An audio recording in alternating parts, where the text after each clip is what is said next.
stakeholders, elite, quarter heads, and traditional authorities in Bafut to join defense and security forces accompany teachers, students, parents, and pupils for the effective back to school in Bafut subdivision COP September 5, 2022.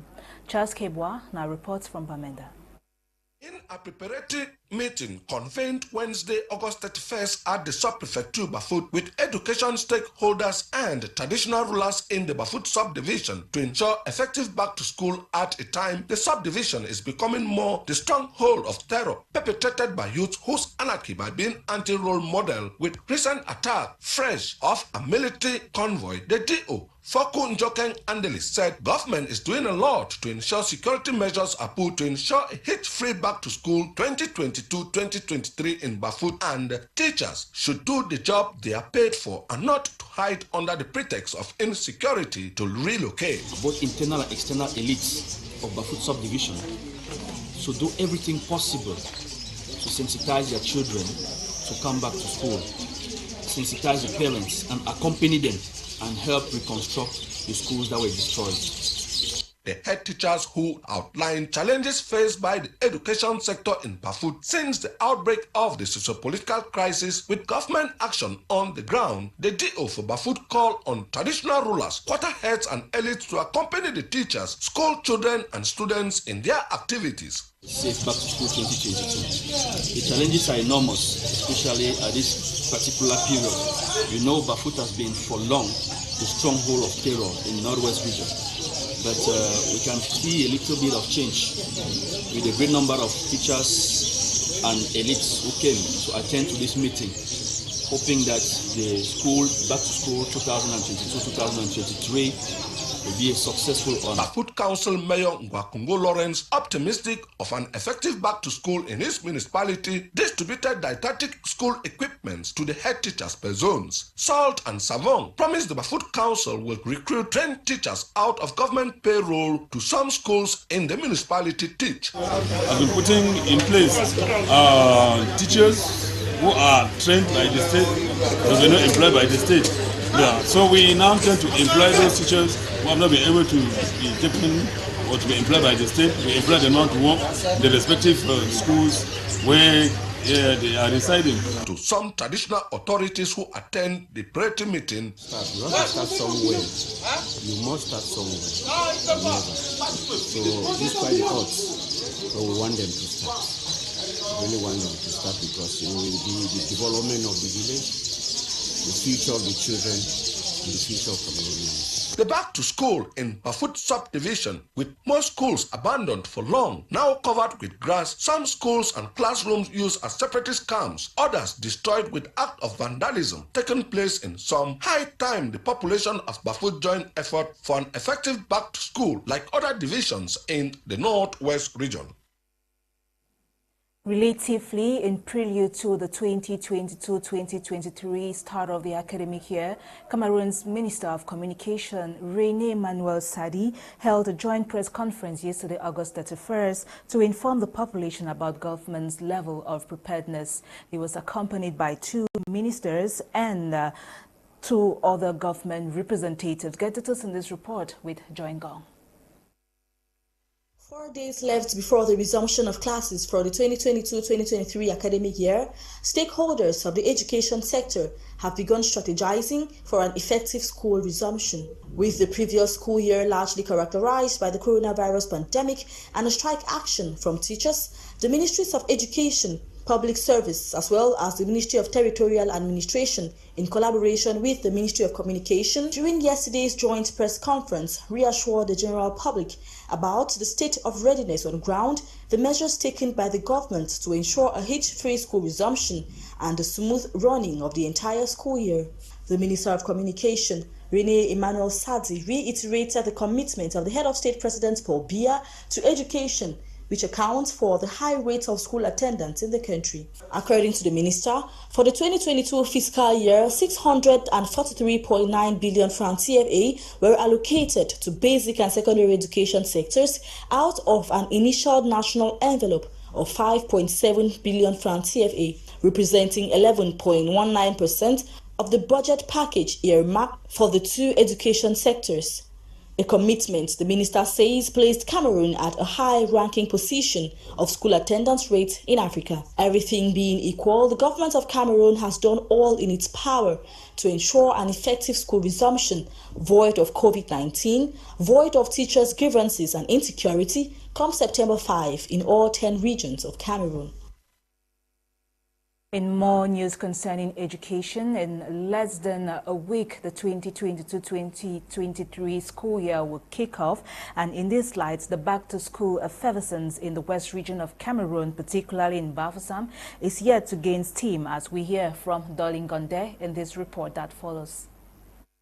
School bags, writing materials, and school uniforms can be seen displayed in the market of Bafoussam. Just like in most parts of Cameroon, schools are set to resume come September the 5th, 2022. However, we are eager to know how parents, teachers, and students are bracing up upon the resumption date. This year, the back-to-school effervescence is still timid, as many parents are yet to visit us for their children's uniforms. Well, we are just there. Some parents are buying, while others are still reluctant, but we keep our fingers crossed. Moving further, we seek to know why most parents are timid in responding to the purchase power for their kids' school needs. Many say finance is the main limitation. This issue can't be undermined, given the global economic crisis we all are facing, and that's the main reason for me. At the bookshops, there is still less affluence, but the vendors have chosen to remain optimistic. In all, we are waiting for the actual resumption, as children will receive the book list. When children will receive the actual book list, and also we hope that the end of month favors most parents. Nonetheless, schools are due to resume come the 5th of September this year, and to this effect, all hopes are raised to a successful school resumption. Now, as students, parents and pupils are preparing for back to school, teachers, on the other hand, are not left out. Catherine Okonge spoke with some teachers in Douala, littoral region of Cameroon, who disclosed how prepared they are for back to school. Her report. Few days to school resumption, students, pupils and parents are busy preparing for back to school. Meanwhile, teachers are not left behind on the other hand. Speaking to Mr. Martin Etue, a teacher here in Douala, littoral region of Cameroon, he says a teacher is an educator and for that reason has no holidays. Every educator has as duty to pass on knowledge, of course, and teachers during this period, teachers have been preparing because normally a teacher does not, in a way, a teacher does not have holidays because the teacher must always be prepared. He as well recounts some challenges teachers face when they fail to prepare for back to school on time.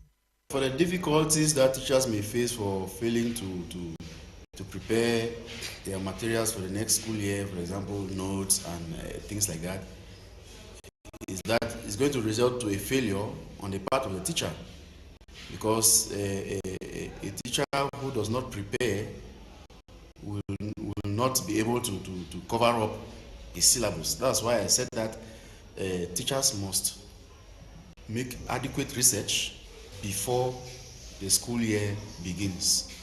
The teacher is supposed to be endowed with the necessary material that is needed to cover up the syllabus for the school year. So a failure to prepare for the school year will result to a failure to render the necessary materials to the student, and therefore poor results. Given that proper preparation prevents poor performance, this other teacher tells us how he is prepared for back to school come Monday. I would like to say that since we came back from Boyaf for GCE marking, I started preparing my lessons note, updating the ones I have to update, and adding new concepts just because I want to be very effective and efficient coming the 5th of September. notes that the key to any successful classroom is building a positive learning environment where all students strive. For a teacher to be successful, there is need for proper preparation. Onto something else, experts from Cameroon and Congo-Brazzaville have agreed to demarcate their border in order to reduce dispute over forestry and wildlife. This was during a two-day session held in Yaoundé, Cameroon's capital city, chaired by Minister Paul Atanganji. Get details right ahead with Von Quinta.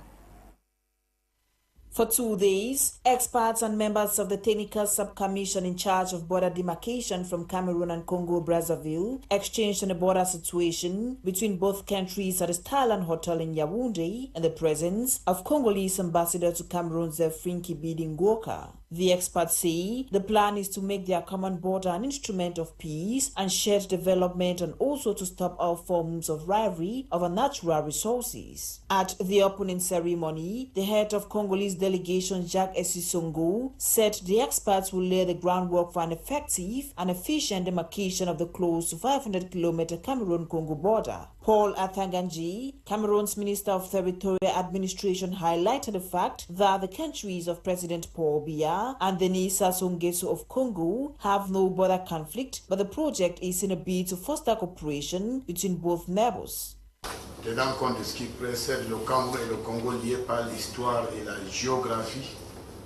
Considering what precedes Cameroon and Congo, linked by history and geography, founded in times of the acceleration to international sovereignty, the putting in place of an institutional mechanism in view to reinforce their cooperation in the demarcation of their borders through the creation of an ad hoc commission in charge of traffic and densification of border lines. As its name indicates, the commission had as main objective the rehabilitation of border lines implanted during the colonial period and their densification. The target objective was to make the border visible enough. L'objectif recherché était de rendre le tracé de la dite frontière visible sur le terrain.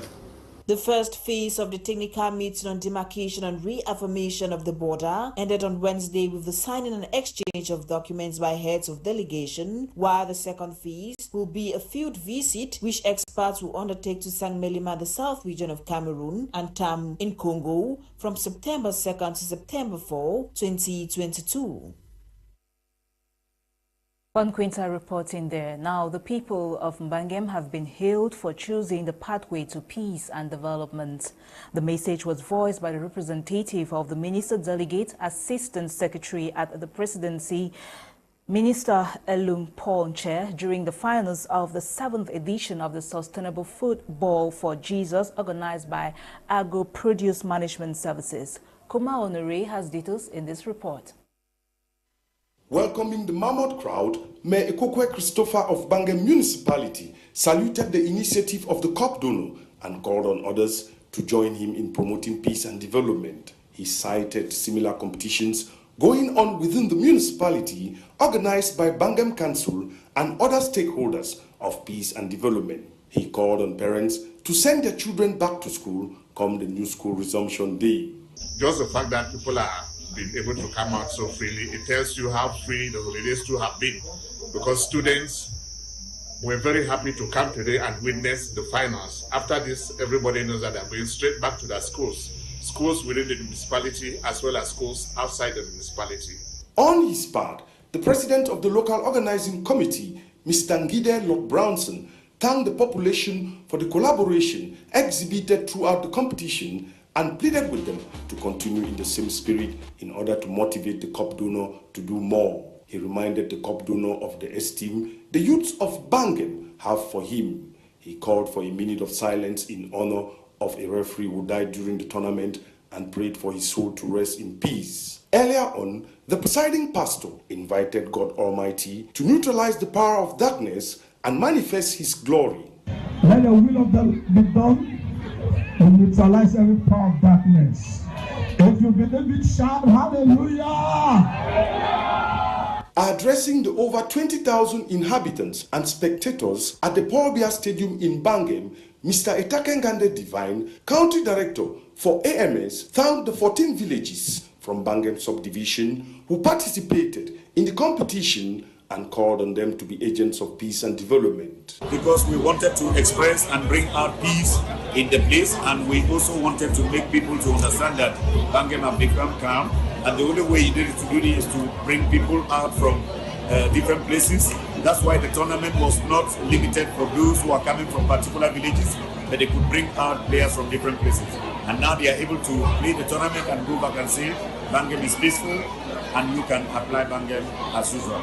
He thanked the organizing committee, club presidents, teams, quarter heads, divisional delegates, referees who contributed to the success of this year's edition. The kickoff of the finals was taken by Mr. Itake Ngande, country director for AMS Company Limited, accompanied by the Etat Major of the SDO for Kupe Maninguba, represented by the First Assistant Senior Divisional Officer. By the end of full playing time, Kickoff FC carried the day by a 2-1 defeat over Mwentam FC. They carried home a cash prize of 900,000 francs CFA, medals and a trophy, while Mwentam FC received the sum of 500,000 francs CFA for the second prize. Other prizes included the best player, best goal scorer, highest goal scorer, man of the match, best referee, just to name a few. It is worth mentioning that all the 14 teams that participated for the tournament received an additional prize of 100,000 francs CFA donated by Minister Elon Paul Chair,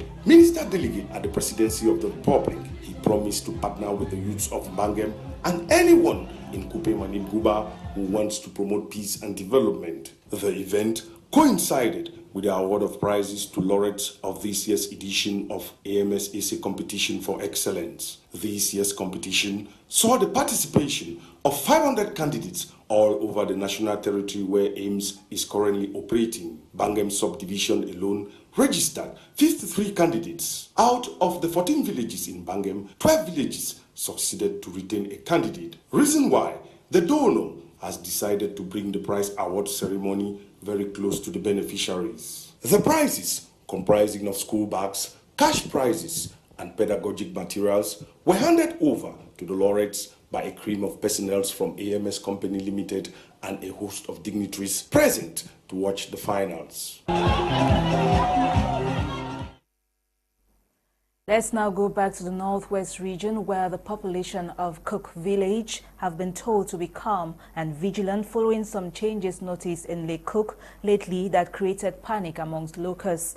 This information was made public in a release signed by the Senior Divisional Officer for Menchum, bringing out possible causes that led to the changes noticed in the lake recently. Cynthia Azanyu read through the communique and compiled this report. The population of Cook Village have been told to be calm and vigilant following some changes noticed in Lake Cook lately that created panic among local inhabitants. The assurance is contained in a release signed on the 30th of August 2022 by the Senior Divisional Officer for Menchum, Abdullahi Aliu. Lake Cook in recent days manifested a change in color, with the local population suspecting an abnormality. According to the Senior Divisional Officer for Menchum, the change of color that appeared in Lake Cook and the odor in its vicinity is as a result of heavy rains in recent weeks that shaken the water level and has brought the surface particles deposited at the bottom of the lake, as explained by scientists. They said particles in rising to the surface have caused chemical reactions that provoke the odor. While calling for calm, the Senior Divisional Officer for Menchum urged the population to be vigilant and continuously notify the administration of any other incident. Now on to this human interest story. A love affair between a Cameroonian man who came from abroad and a young lady in Douala has turned sour and now made public after the said girl reportedly stole 10 million francs CFA. Get details right ahead. Sandrine Ondoa Abesolo is now wanted by the police in Douala following a communique signed recently by the head of the Regional Judicial Police Station of the Littoral region of Cameroon. This comes few days after Sandrine reportedly stole 10 million francs CFA from a Cameroonian man she had an affair with, who just returned from abroad. As the story goes, Sandrine Ondoa Abesolo, who owns a hairdressing salon in Bali, a neighborhood in Douala, stole from the said man from abroad, commonly called bushfaller, the sum of 10 million francs CFA after making out with him, and according to reports, she carried out the criminal act as payback because another bushfaller had allegedly stolen from her. Reports say Sandrine, who owns a hairdressing salon, a business opened for her by her white boyfriend some time ago, had suffered losses at her business place when another bushfaller she dated had stolen from her and disappeared. As such, the latter carried out her vengeance on an innocent person. The phenomenon of stealing from bushfallers is becoming very common in recent times in Cameroon and gets worse towards end-of-year festivities. A similar incident also occurred recently in the country where a man and his girlfriend stole 4.5 million francs CFA from another bushfaller. In this case, the bushfaller has been dating the said girl online while abroad and promised her marriage. Thus, arrangements were made for her bride price to be paid at the tune of 4.5 million francs CFA, which was paid to the lady's real boyfriend, who played the part of a family member, and both successfully duped the former of 4.5 million francs CFA. With these occurrences happening recurrently and just 4 months to the end of the year, those visiting the country for the festivities and other reasons have been called to be extremely vigilant and careful with the kind of individuals they put their trust in. You're welcome back. Some internally displaced girls, including single mothers narrating their painful stories in tears, got people moved during the end of their training offered them free of charge by Abundant Life Empowerment Center. They have been trained on how to produce fish pie, a locally made drink called Kosam, African designs, among many other items. This event took place in Dobo, a neighborhood in Bonaberi, Douala. Get details with Colette Loom.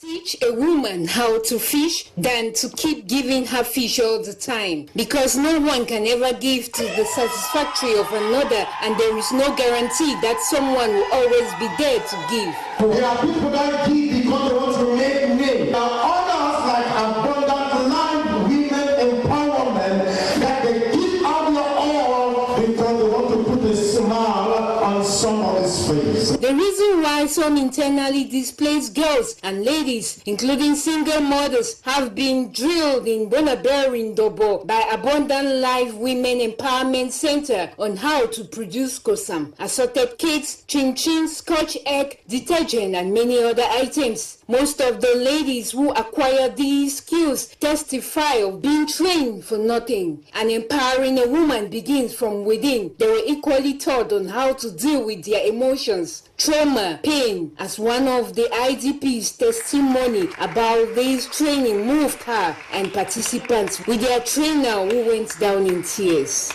Tears of pain, relief, and satisfaction for a positive impact. I'm an IDP. We left from Nolinga because of the strike and we came here. The first day we came, they were teaching about trauma. I always had this self-trauma in me. Because if you really know that you really go to school and are driving for school, I learned more than 14 things here. That could give a great meaning, not only to me, but to my younger ones. Because my younger ones are really looking up to me in everything. Because I'm not first.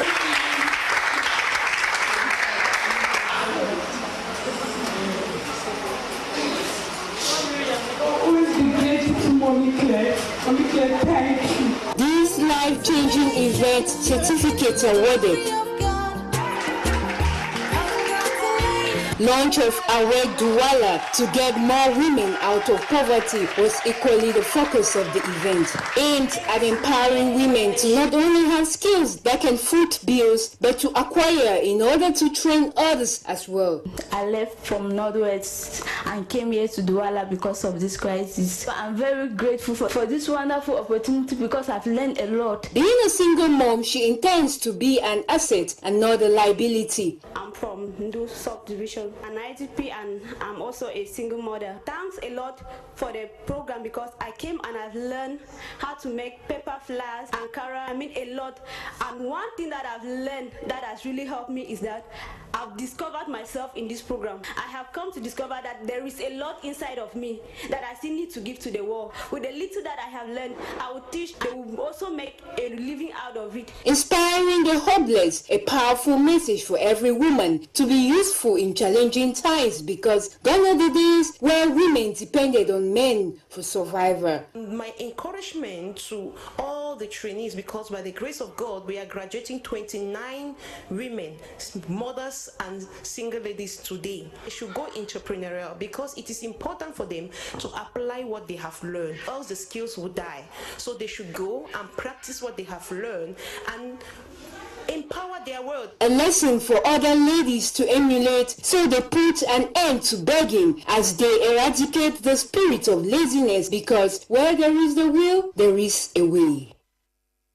Colette Loom reporting there. Now, the Ministry of Health has launched a fight against the use of lightening cosmetic products and food supplements, as well as the trade in illicit fake drugs. The operation started on the 31st of August in the eastern, coastal, central, and western regions of the country, as Nicole Tako tells us.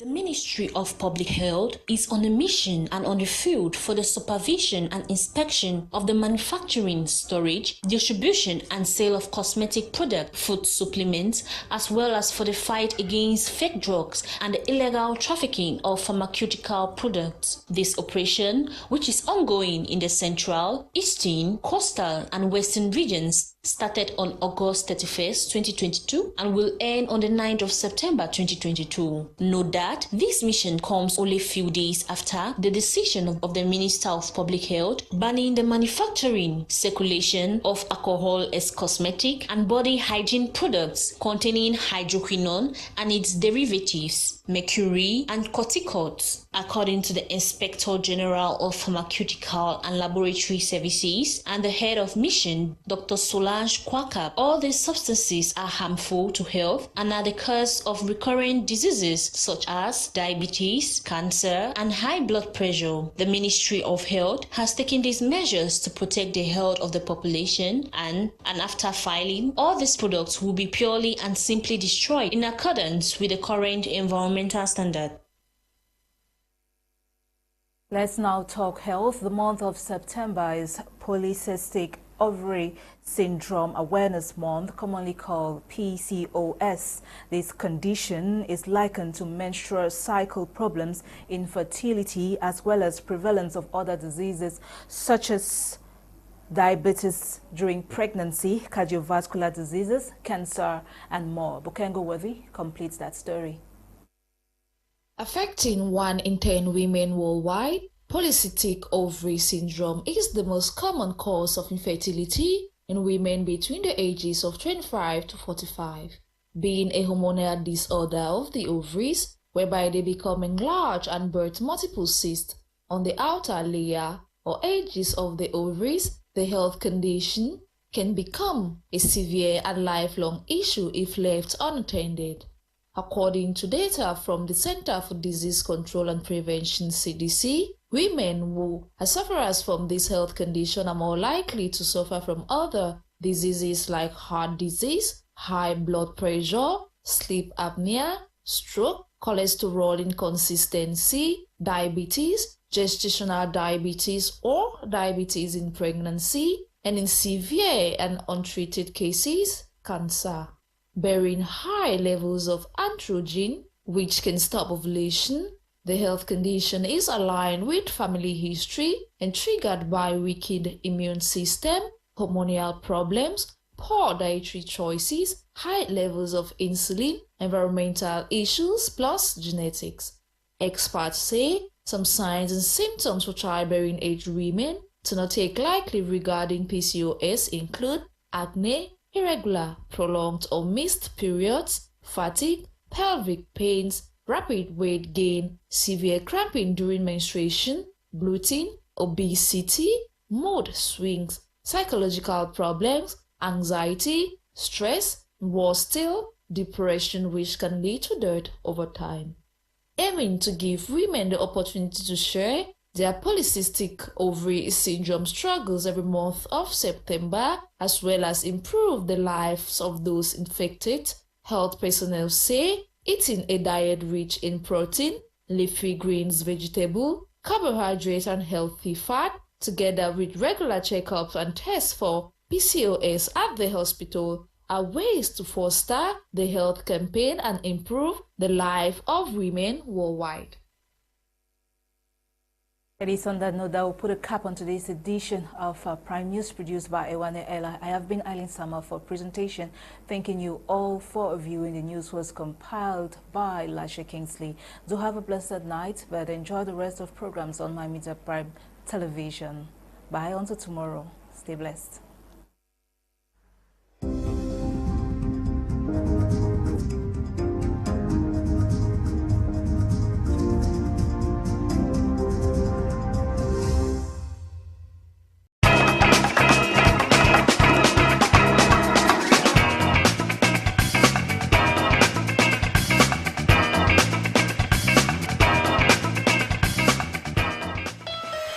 Like what we are observing with our MPs today, people think that